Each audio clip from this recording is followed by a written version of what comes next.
Here's your Forbes Daily Briefing for Monday, April 29th. Today on Forbes, meet the Fintech billionaire making a fortune rewarding home renters.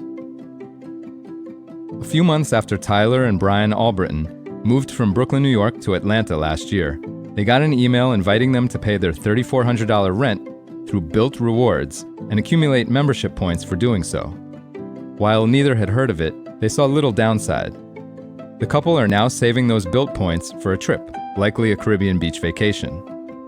They can also get more points and other benefits by patronizing nearby merchants that are part of the Bilt Alliance. That's one reason Tyler Albritton makes sure to visit Bilt partner SoulCycle, especially on the one day a month when one random Bilt member wins a free month's rent.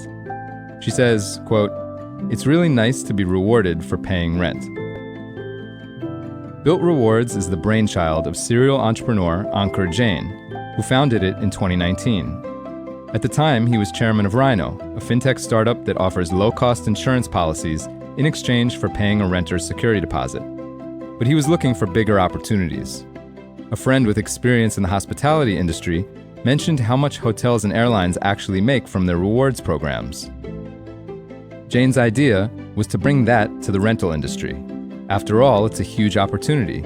44 million US households pay rent, often their highest expenditure each month.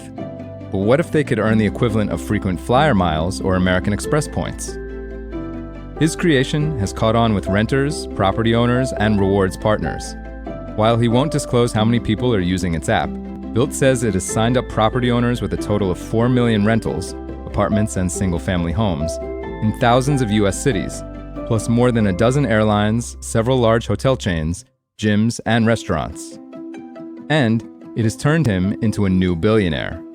In January, Bilt Rewards raised $200 million from venture capital investors, who valued the company at $3.1 billion. With his 36% stake in Bilt, plus other investments, the 34-year-old CEO is worth an estimated $1.2 billion.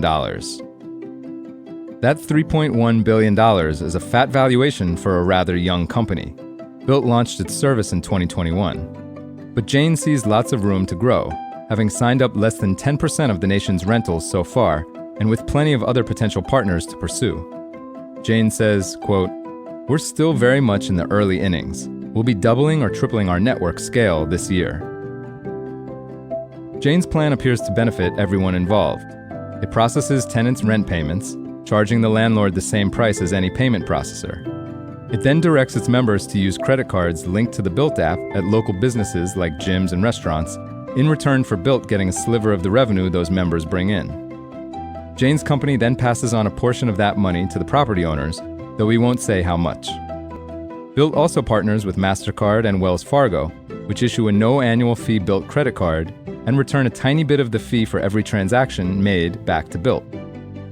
Every customer gets 250 points each month, but those who use the Bilt card get a point for every dollar spent on rent, up to 100,000 points a year. All of this adds up. Jain says that revenue for the Manhattan-based company should come in north of $200 million this year, but he won't say what the company brought in last year. Despite its strong start, not everyone is happy with the fintech. Dozens of disgruntled Bilt customers have taken to Reddit to air their complaints. Last year, it was mainly about long waits for not very helpful customer service. Earlier this month, they were upset about an email sent in error, telling some members their accounts were being shut down. Jain says the company has ramped up its customer service, and Bilt gave 250 points to the people who received the erroneous email. The extremely well-connected Jain has some high-powered believers backing him up, including NFL Commissioner Roger Goodell, who sits on the board of the now 140-employee startup. Goodell was also the one who introduced Jain to former American Express CEO Ken Chenault, who's now chairman and managing director of venture capital firm General Catalyst. Chenault became chairman of Bilt's board in January, and General Catalyst led the $200 million fundraising round that month. Chenault knows a lot about rewards, having led American Express to introduce its membership rewards program in 1991. For full coverage, check out Carrie A. Dolan's piece on forbes.com. This is Kieran Meadows from Forbes. Thanks for tuning in.